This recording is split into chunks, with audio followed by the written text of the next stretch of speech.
nomination, Madame la députée de Lapinière, et par la suite, j'ai reconnu le député des Îles-de-la-Madeleine. Merci, Monsieur le Président. Alors, ma première question serait au paragraphe 1. Lorsqu'on dit qu'on évalue le nombre de médecins qui sont des professionnels non participants dans la région socio-sanitaire où le médecin entend exercer à titre de professionnel non participant, et si ce nombre est trop considérable pour que les services médicaux assurés puissent continuer à être rendus selon des conditions uniformes. Alors, ma première question, qu'est-ce qu'on considère comme un nombre trop considérable de professionnels non participants? Et qu'est-ce qu'on veut dire exactement par des conditions uniformes, des services qui puissent continuer à être rendus dans des conditions uniformes? C'est uniforme par rapport à quoi? Ce serait la première question que j'aurais concernant le premier paragraphe. Dr. Bergeron. Monsieur le Président, donc, évidemment, c'est clair pour tout le monde ici, là. Donc, ici, on est dans l'exercice du discrétionnaire et on donne des barèmes d'évaluation et des considérations d'évaluation sans justement tracer une ligne claire pour dire ça représente X ou Y, mais on dit, lorsque vous évaluez une situation, voici des éléments qui sont des incontournables dans votre réflexion pour en arriver à une décision.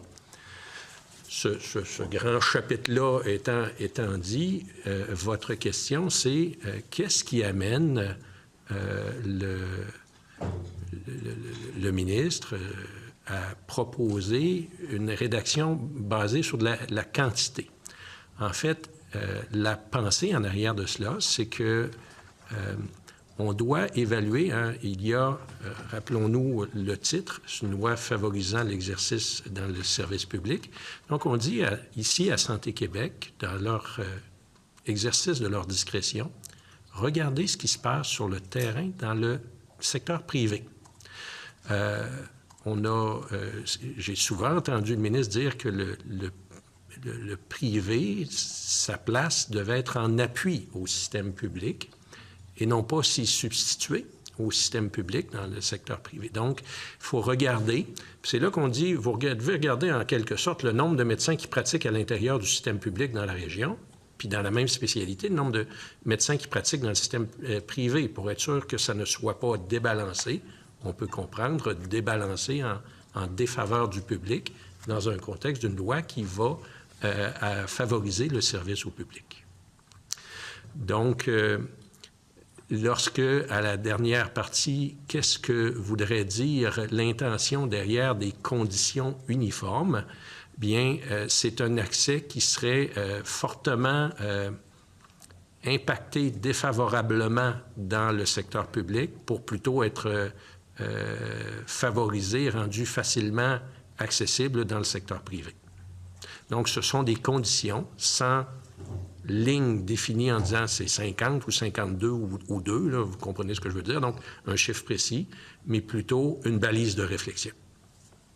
Merci. Alors, toujours sur le nombre de médecins non participants ou participants, au dernier alinéa, on dit « Santé Québec doit refuser d'accorder une autorisation lorsque le médecin qui présente la demande est le seul médecin à offrir un service médical assuré dans la région socio-sanitaire où il exerce au moment où il présente la demande. » Alors, entre le nombre trop considérable, par exemple, de médecins non participants, ce qui veut dire pour tout le monde de médecins dans le privé, entre ça et dire que s'il y en a juste un médecin à offrir le service, là, il faut absolument, je comprends, refuser la demande du médecin qui la présente.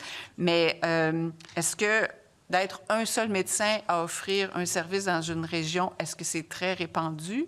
Puis, s'il y en a deux, est-ce qu'on peut se permettre d'accepter la demande? Monsieur le Président, donc, je comprends, puis je dois dire que je m'attendais à avoir une telle question. Pour expliquer le processus réflexif, parce qu'ici, on a quand même, on a dit il y a un pouvoir discrétionnaire, mais on vient de fixer la limite de « pensez-y même pas dans ces situations-là, là, prenez même pas la peine de l'évaluer parce que c'est une ligne rouge totalement infranchissable ». Fait qu'on n'est pas passé à une analyse, je le dis candidement, de dire par région combien de personnes voudraient viser. Pour nous autres, là, c'était une limite, peu importe la situation, c'était une limite de l'infranchissable que de dire que dans des circonstances où le passage d'un médecin de façon volontaire, c'est un régime temporaire d'autorisation pendant les 2 prochaines années après l'adoption, que le passage du service public vers le service privé qui amènerait une extinction de la capacité du service public de répondre à un besoin, ça, c'est quelque chose qui est une ligne rouge infranchissable. Donc, c'est la limite de l'extrême, puis je vais dire candidement que c'est pas... en arrivant là, on n'est pas arrivé avec une analyse en disant c'est telle situation. On a simplement dit, au travers de votre pouvoir discrétionnaire, il y a une balise qu'on ne veut même pas que vous franchissiez. Merci. Maintenant, pourquoi un seul médecin? Parce que je me dis que si c'était 2 médecins dans cette ligne rouge, ce serait peut-être plus sûr de s'assurer qu'il n'y aura pas justement une extinction des services parce que s'il y a un seul médecin qui offre un service médical assuré dans une région, que ce médecin tombe malade ou part en vacances, il y aura bris de service à ce moment-là pour ce type de service dans cette région. Alors, pourquoi avoir mis à 1 pour éviter ce genre de situation-là et pas à 2? Monsieur le Président, si je me permets, le fait qu'il y ait une ligne rouge qui est tracée au niveau du numéro 1 fait en sorte que, de 1 à 0, là, tout le reste tombe dans le domaine discrétionnaire. Puis, évidemment, il est attendu, je dirais que, et je suis sûr que de la part de Santé Québec et de notre part, que les situations qui mettent à risque, donc les situations de petit nombre, justement, quand on regarde la balance, vont être regardées avec encore plus de détails microscopiques sur les impacts de tout ça. Donc là, on tombe dans le discrétionnaire. Il appartient aux parlementaires de décider, puis et au ministre de le proposer dans certains cas, mais donc, il ne faut pas saisir de cela qu'on trouvait que 2 était un chiffre totalement acceptable, ou 3 ou 4. On a dit, voici la ligne de ce qui était infranchissable, le reste est à la discrétion de Santé Québec, mais avec le fait qu'attendu de Santé Québec que ces situations-là où il y a un potentiel plus grand, pour les raisons que vous avez évoquées, on tombe de 2 à 1, puis le 1 tombe invalide, ça doit être des situations qui sont regardées avec encore plus de détails, une décision qui va être plus mûrie. Puis là, bien, le reste est dans du cas par cas, puis le projet de loi donne des balises, mais ne fixe pas d'autres lignes rouges que celles qui étaient là, à moins que les parlementaires décident de la changer. Merci. Et qu'est-ce qui arrive, par exemple, je me place du point de vue du patient qui est déjà suivi, pris en charge par un médecin qui est non participant et qui peut-être attend une chirurgie. Il peut être pris en charge pour une chirurgie. Est-ce qu'il va y avoir une incidence sur ce patient-là? Est-ce qu'un médecin non participant peut devenir... est-ce qu'on peut lui enlever la possibilité d'être non participant? Et est-ce que ça peut, d'une certaine manière, avoir un impact sur ces patients qu'il traiterait déjà au privé? Est-ce qu'il va pouvoir quand même continuer de les traiter ou... 0,4. Oui. Très bonne Monsieur question. le Président, effectivement, c'est une très bonne question. Très bonne. En 2 points, notamment dans 0,4. Encore une fois, dans les attentes envers Santé Québec et dans l'usage de sa discrétion, moi, je m'attends, puis c'est ce que 0,4 dont on va discuter ouvre, là, c'est-à-dire Santé Québec peut exiger tout autre renseignement, notamment, puis je ne suis pas Santé Québec, vous comprenez, mais si je me substituais et j'étais là, je dirais, pouvez-vous m'expliquer le transfert de votre patientèle actuelle, suivi au public, c'est envers qui? qui avez-vous contacté pour prendre charge de cela? Parce que ces patients-là que vous suivez, ils ont besoin d'un suivi qui va être dans le système public, parce qu'ils ont demandé à être suivis dans le système public. Donc, ce sont des informations qui sont de très, très grande importance. Ce sont des questions intelligentes qui nécessitent d'être posées. Puis, compte tenu de toutes les possibilités et cas d'espèce, c'est là qu'on l'a amené dans un article supplémentaire en disant que Santé Québec avait le droit de demander, puis encore une fois, je vais dire, si j'étais Santé Québec, c'est évident que je me poserais la même question, puis que ça serait une question facile à poser. Vous voulez aller? Soit, très bien. Nous avons un intérêt dans le service public. Pouvez-vous m'expliquer comment vous avez prévu la prise en charge de votre clientèle dans cette période? Puis là, c'est pourquoi je dis que c'est un cas d'espèce. Quelqu'un peut nous demander d'aller dans un bloc opératoire privé pour une semaine. On comprend que ce n'est pas la même chose. Puis demander que ça dure juste une semaine, que ce n'est pas la même chose si c'est une demande qui est pour 6 mois, 1 an, 2 ans ou ad vitam aeternam. Donc, c'est là qu'on est allé avec une certaine ouverture, demandant à Santé Québec de juger au cas par cas, mais ayant la possibilité de requérir ces informations-là du demandeur pour faire l'évaluation de la demande. Est-ce qu'on pense que dans l'état actuel des choses, il existe un médecin qui est dans le public qui n'a pas une patientèle à transférer? Donc, ce que je veux dire, c'est qu'est-ce que dans la pratique, Santé Québec va être en mesure de donner une autorisation pour devenir non-participant?